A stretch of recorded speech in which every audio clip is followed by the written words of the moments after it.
Olá, crianças, tudo bem com vocês? Hoje a nossa aulinha vai ser sobre...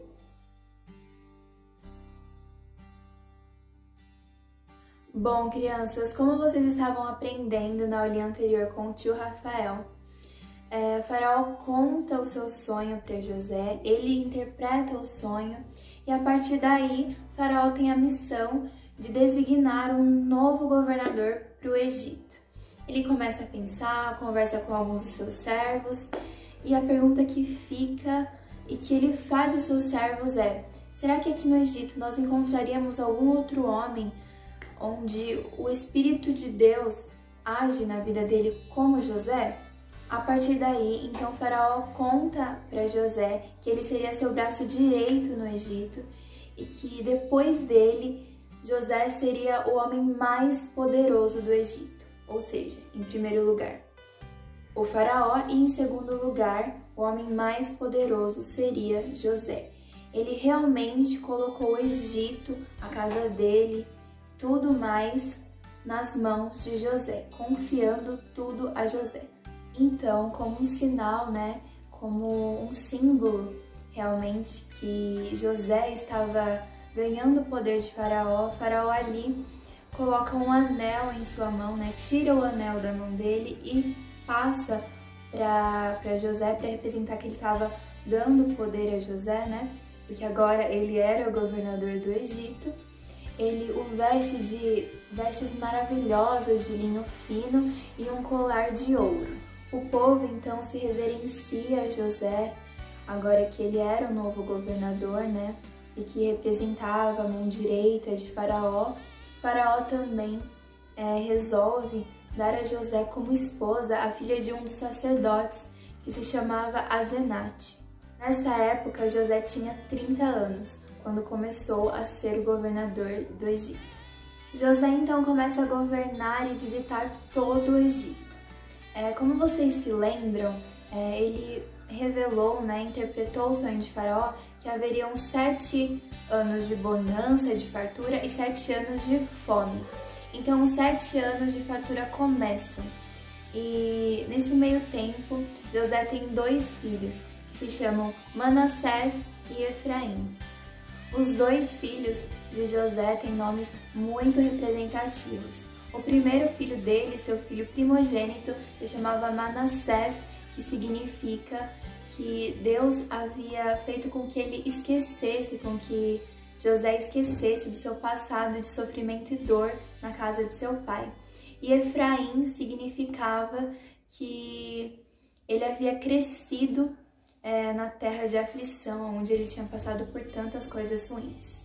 Durante os 7 anos de fartura, José então, com a ajuda do povo, guarda todos os grãos que ele consegue. Na Bíblia diz que a quantidade de trigo que ele conseguiu juntar naquela época era equivalente à areia do mar. Então imaginem, ele conseguiu juntar muito mantimento nesse período de 7 anos. O tempo se passa e então começam os 7 anos de fome e toda a terra começa a sofrer com isso, não apenas o Egito. O povo então, sedento por comida, começa a perguntar a Faraó o que eles fariam naquele momento. Faraó então diz que eles devem ir até José, porque José irá os orientar sobre o que eles devem fazer. José então vende todos aqueles grãos, aqueles mantimentos para eles, para os egípcios, e não só para os egípcios, porque toda a terra estava passando por aquilo. Então os lugares próximos, as regiões próximas, ao saberem que no Egito havia mantimento, havia comida, eles decidem então ir em busca do mantimento no Egito. Então o Egito não só conseguiu suprimir as necessidades do seu povo, mas também de outros lugares próximos. Sendo assim, crianças, nós podemos ver que Faraó acertou em cheio ao escolher José como governador. Mas na verdade o que ele não sabia é que tudo isso já estava nos planos de Deus. E ao observar a história de José, nós conseguimos concluir isso. Desde o início da história de José, nós vemos que ele vem passando por coisas muito difíceis ser vendido como escravo, ser preso por algo que ele não fez, por um crime que ele não cometeu. Ele realmente estava sendo injustiçado em muitas áreas da vida dele.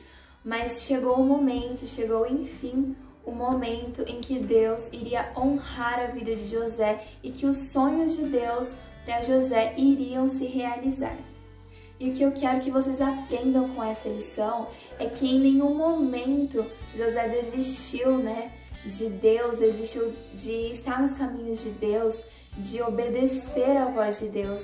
Ele foi extremamente obediente durante toda a sua trajetória, mesmo passando por coisas muito difíceis e que talvez, alguns de nós não conseguiríamos permanecer fiéis a Deus, mas José conseguiu. E eu quero que vocês aprendam com essa história, aprendam que por mais que nós passemos por momentos muito difíceis na nossa vida, nós não devemos de maneira alguma desistir dos sonhos de Deus para as nossas vidas, porque Deus em nenhum momento abandonou José, ele sempre estava ali com ele. Isso é muito claro na história de José, porque onde quer que ele chegava, aquele lugar prosperava, porque Deus estava ali com José, Deus realmente era fiel na vida de José. E conosco não é diferente.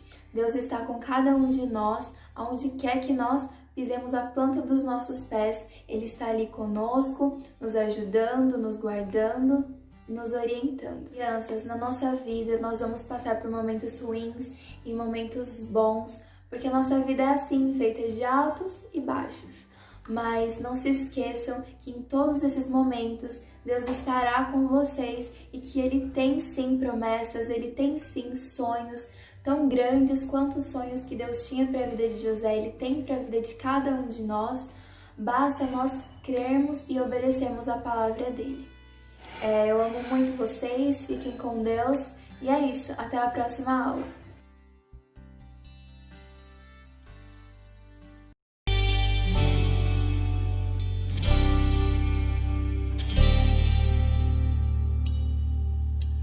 Desde pequeno, o menino José era um grande sonhador. O mundo pra ele era mais colorido, pois amava o Senhor. Mais brilhante que as estrelas do céu, escolhido porque era fiel. Os sonhos de Deus são tão grandes quando a gente crê.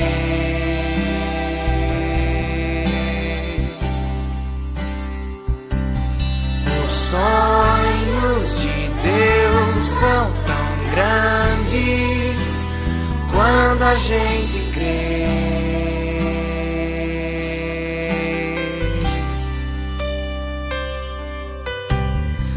Seus irmãos não gostavam dos sonhos nem de sua alegria.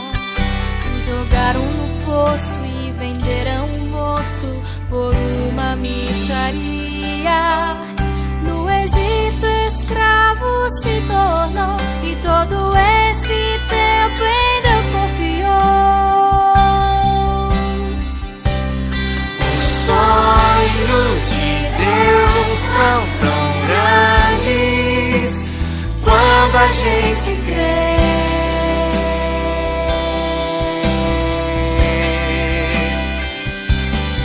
Os sonhos de Deus são tão grandes quando a gente crê.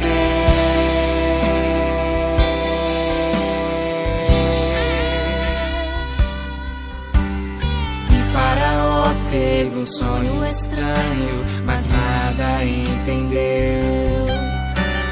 Pra decifrá-lo, lembraram do escravo, o rapaz hebreu. E a José Deus deu a revelação, se tornou o governador da nação. Os sonhos de Deus são tão grandes quando a gente crê.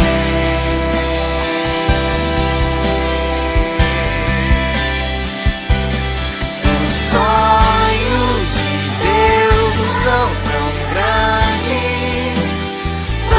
a gente crê.